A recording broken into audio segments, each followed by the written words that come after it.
Vendim pasojë e konstatimit të gabuar të gjendjes faktike dhe interpretimit të gabuar të dispozitave të ligjit për procedurë penale dhe kodit penal.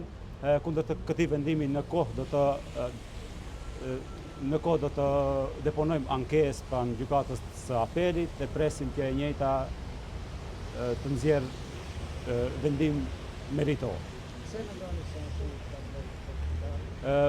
Arsyet më detaje se përse mendojmë se ky vendim është jo i drejtë, do të gjithë arsyet tona do t'i përshkruajmë në ankesën të cilën do t'ia drejtojmë gjykatës së apelit.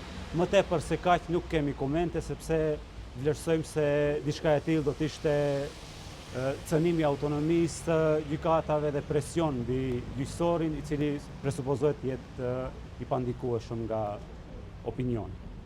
Do asysha nga qenë të ligjit.